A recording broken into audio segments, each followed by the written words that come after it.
So our lesson today is about solving rational equations. So remember, rational expressions are expressions that involve fractions, and they may have polynomials in the top and bottom of the fractions. And so we're going to start solving equations that involve fractions. So let's start with a really easy example. And we've actually solved problems like this before. Do you guys remember what our first step is when we're solving equations that involve fractions? Yep, exactly. We're going to multiply by the lowest common denominator to make it so that the fractions go away, essentially. So what would the common denominator be in this case? Yep, 20, exactly. So we'll multiply both sides by 20.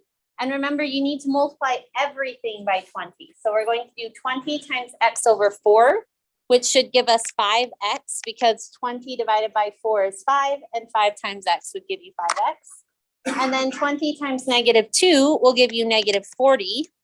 And then 20 times 6/5, if you do 20 divided by 5, that gives you 4, times 6 will give you 24.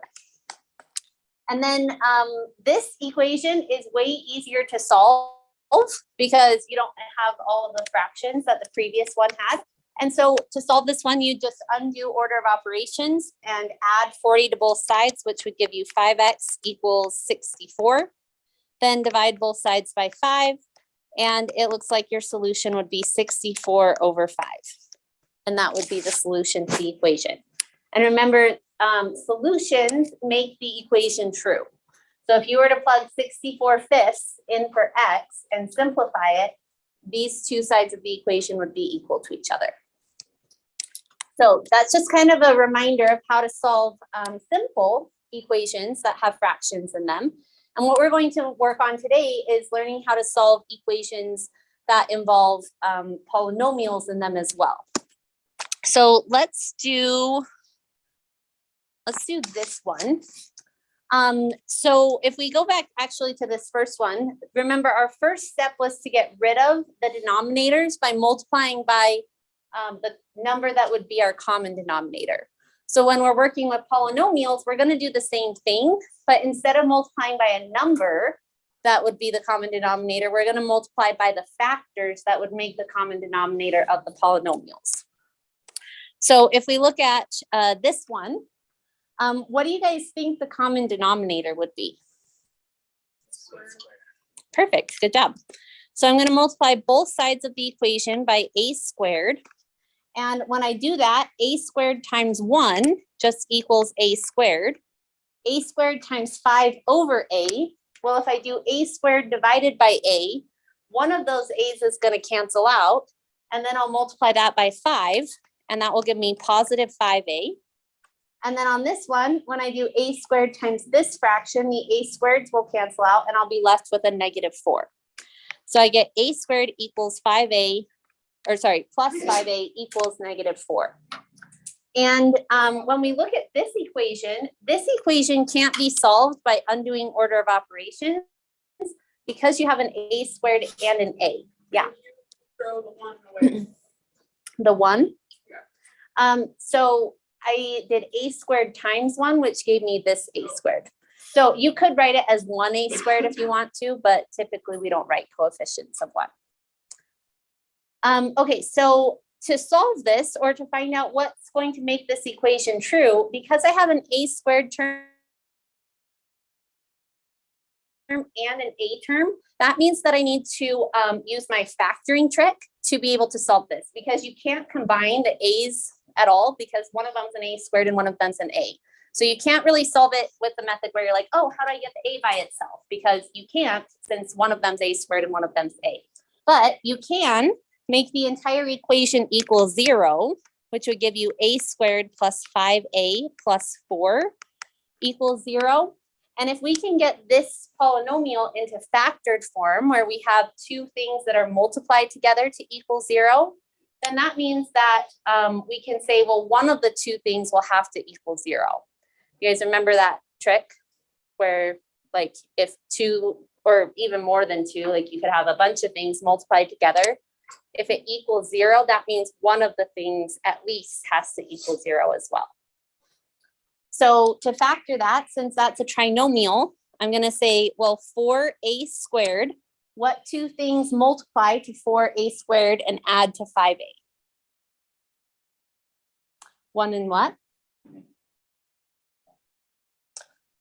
So -1 times 5 wouldn't equal 4. Yep, 1 and 4 would work. So we'd have 1a and 4a, and they'd both be positive in this case, because we want them to add together to positive 5a. So I'll split that 5a up into those two terms, and then I'll do factoring by grouping. So when I look at the first group, they have an a in common, which leaves a plus 1. The second group has a 4 in common, which leaves a plus 1. And then both of those have an a plus 1 in common, which leaves a plus 4. So the factored form of this polynomial is a plus 1 times a plus 4. And that is the same polynomial as this one, it's just in factored form. So now that I have something times something else equals 0, the solutions to this equation are going to be the things that make either one of these factors equal 0. So what would a need to be to make this factor equal 0? -1. So that will be one of my solutions. And then what about this one? -4, and I accidentally wrote x instead of a. Yep, so these are going to be our two solutions. And on some of the problems in your homework, you'll have what's called extraneous solutions, which means that you did the whole process correctly and you solved it accurately, but one of the solutions might create division by 0. So in this case, that's not the case, because if you plug in a -1, you don't get division by 0. And if you plug in a -4, you also don't get division by 0. But in some of the problems on your homework, if you were to plug your answers into the equation and it created division by 0, then it's what we call an extraneous solution, where you might have gone through the whole process of solving it correctly, but the ultimate end answer won't make the equation true because you can't divide by 0. Any questions on this so far? Okay, I'm going to do some more examples, but let's do a check-in right now. So on a scale of 1 to 5, how are you guys feeling about solving problems like this? Okay, all right. So again, general strategy is you multiply by the common denominator. That will make the fractions go away. Then once the fractions are gone, then you solve the equation depending on what your equation looks like. So if you have an a squared and an a, then that tells you you're going to have to use this factoring approach because you can't combine the a squareds and the a. But if you end up with an equation like this one, where you just have a single x, or you could combine like terms, then you would just solve it by undoing order of operations. So let's go through some more examples. Let's do this one. Okay, so on this one, remember, we're going to try to multiply by something that will get rid of both of the denominators, which is essentially the common denominator between these two fractions. So what would need to be in the common denominator for these two fractions? Okay, yep, I'm going to need to multiply by x plus 3. What else would be in my common denominator? X plus 2. Because remember, the common denominators when we're working with polynomials have to include all of the factors from the denominators that you were given. So since this one had an x plus 2, we have to have an x plus 2 in our common denominator. And since this one had an x plus 3, we need that. And I'm going to multiply both sides of the equation by this. So I'll have x plus 3 times x plus 2 on this side as well. And when I multiply it on this side, the x plus 2's cancel out. And I'm left with 2 times x plus 3 equals, on this side, the x plus 3's cancel out, and I'm left with 4 times x plus 2. Everybody good with that? Okay, so then from here, you just solve the equation. So I would simplify it by distributing, which gives me 2x plus 6 equals 4x plus 8. Then maybe I'll subtract the 2x from both sides, which gives me 6 equals 2x plus 8. Then I'll subtract the 8 from both sides, which gives me -2 equals 2x. Divide both sides by 2, and I get x equals -1. And so this is my only solution, but I have to check and see if it's extraneous.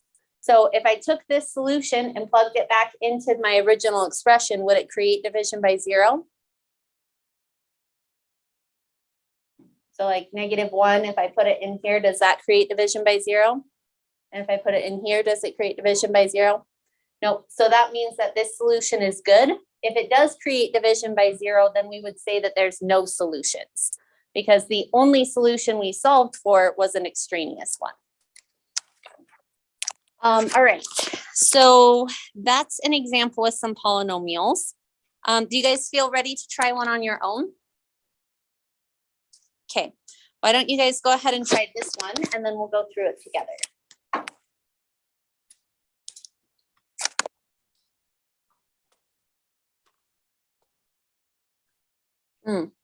Actually, I just realized we didn't do any of them with factoring yet. Let me do one factoring example, and then we'll go back to that one. So let's actually do this one. This one's probably the hardest one on your homework. So before you multiply by anything to find or to get rid of the fractions, you first want to get all of the polynomials into factored form so that you can tell what the greatest or what the common denominator should be. So if we look at this first one, if we look at this polynomial, it's a trinomial. So I can do x squared times -3 gives me -3x squared. And what multiplies to -3x squared but adds to -2?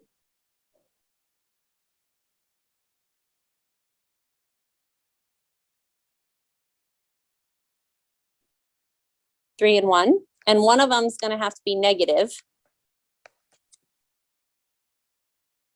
Yep, the 3 would be negative because -3 times 1 will give us the -3, and -3 plus 1 will give us the -2. So I'll get that, and then I'll put in my other terms, split those into 2 groups, and it looks like the first group has an x in common, which leaves me with x minus 3. The second group doesn't have anything in common, so I can put a 1 as the thing I have in common. And it looks like this polynomial is going to factor to x minus 3 times x plus 1. And then the second fraction, on this one, I have x squared minus 1, which is a difference of squares. So that can factor to x plus 1, x minus 1. And then our last fraction on the right side of the equation, this one's also a trinomial. So if I do x squared times 3, I get positive 3x squared. And what are 2 things that multiply to positive 3x squared but add to -4x?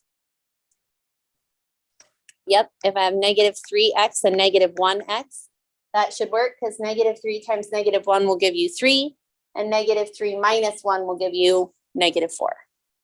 And then I have x squared and plus 3.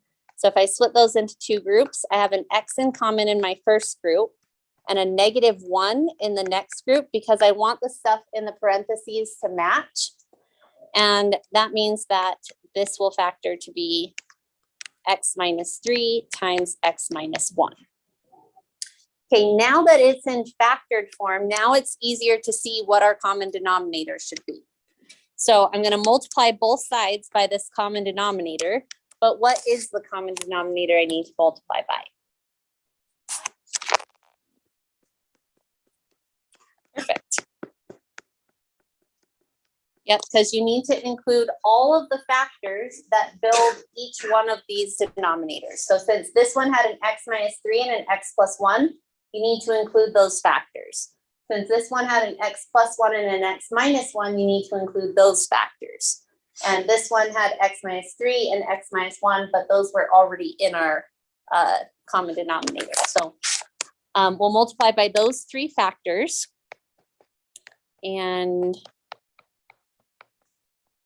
sorry, it's getting really small. But when I do that, and I multiply these 3 things by this fraction, the x minus 3 and the x plus 1s will cancel out.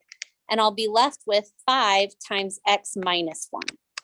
Because that's the only factor that didn't get canceled out with this fraction. Then when I multiply it by this fraction, the x plus 1 and x minus 1 will cancel out. And the only thing that didn't get canceled out is x minus 3. So that will be multiplied by 2.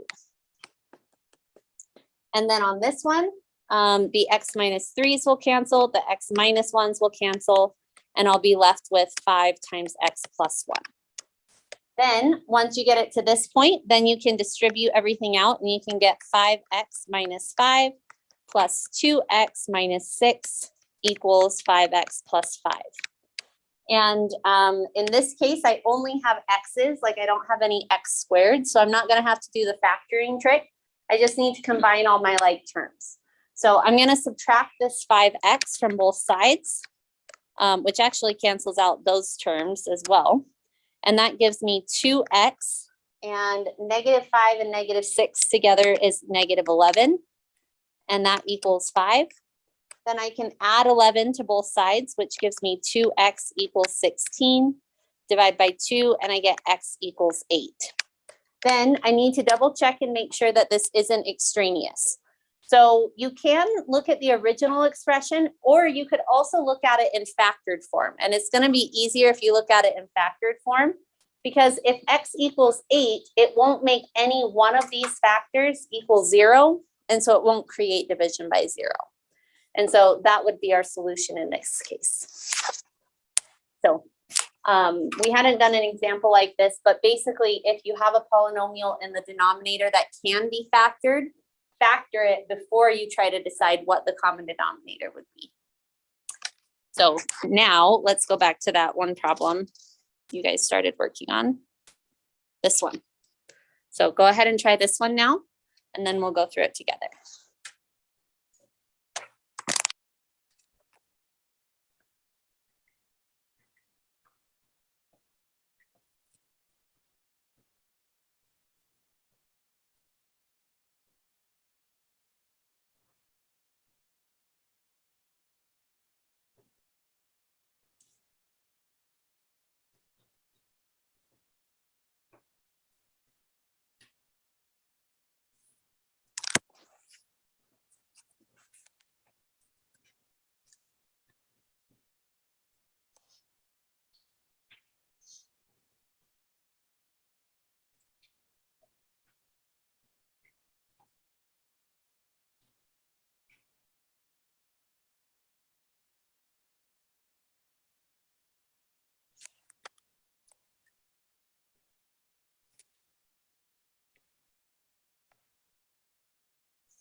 So on this one, the first thing we want to do is get the two denominators in factored form. So this is what I got. Is that what you guys got as well?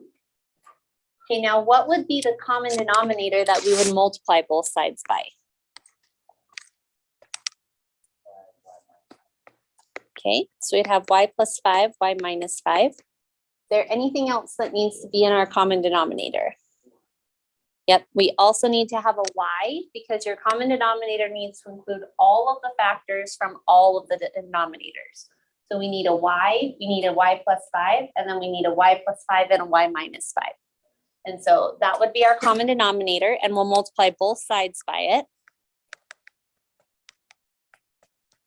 And when I multiply the first fraction by it, the y terms cancel out and the y plus 5s cancel out. And so what I'm left with is y minus 5 times y plus 3. And that equals, on this side, the y plus 5s and y minus 5s will cancel out. And I'm left with negative 4 times y, which is negative 4y. Now, this right here might look like it's in factor, well, it is in factored form, but it doesn't equal 0. And so you can't use that 0 trick because it doesn't equal 0. So what we need to do is we need to expand this out so that it's a expanded polynomial, and then we'll add 4y and combine that, and then we'll get it into factored form once it's equal to 0. Yep, so we'll FOIL this out. And when I do y times y, that gives me y squared. Y times 3 gives me positive 3y. Negative 5 times y gives me negative 5y. And negative 5 times 3 gives me negative 15. This all equals negative 4y. And to make it equal 0, I'm going to add 4y to both sides. And if I do 3y minus 5y plus 4y, well, 3y minus 5y is negative 2y. And then when I add this 4y to that side, that would give me positive 2y. So this will all simplify to y squared plus 2y minus 15 equals 0. I kind of did a whole bunch of steps in one in that. Are you guys good with how I got from this step to this one? Okay, so now I need to get this into factored form. So I say, okay, well, negative 15 times y squared, what are two things that multiply to this and add to 2y? 5 and 3, and which one would be negative? Perfect. Awesome. So that gives us that, and then we have y squared plus that and minus 15. If I split that into two groups, I get y times y plus 5. Factor out the negative 3 from the second group, which gives y plus 5 as well. And it looks like the factored form is y plus 5 times y minus 3. Get y plus 5, y minus 3, and that equals 0. So this was just me doing it on the side because I was running out of room. So this is now the factored form, and it equals 0. So if I have two things multiplied together to equal 0, the things that will make that equation true are the things that make one of these two factors 0. So what would those solutions be? Perfect. So we have y equals. Okay. I was like, earlier there was a noise that was coming from the computer. I'm like, I don't know what's happening with the computer today. Okay. And then you'd have y equals 3 as your other solution. Now, we need to check these two solutions to see if they're extraneous. So if we took either one of these solutions and plugged them either into the original expression or into the factored expression before we started canceling things out, is there anything that would create division by 0? Yeah. Yep, the negative 5 would create division by 0. So that's an extraneous solution, because if I were to put negative 5 into actually either one of those fractions, they would both create division by 0. And so even though this is a solution that we find through the algebraic process, it's an extraneous solution because it doesn't actually work when you plug it back into the original equation.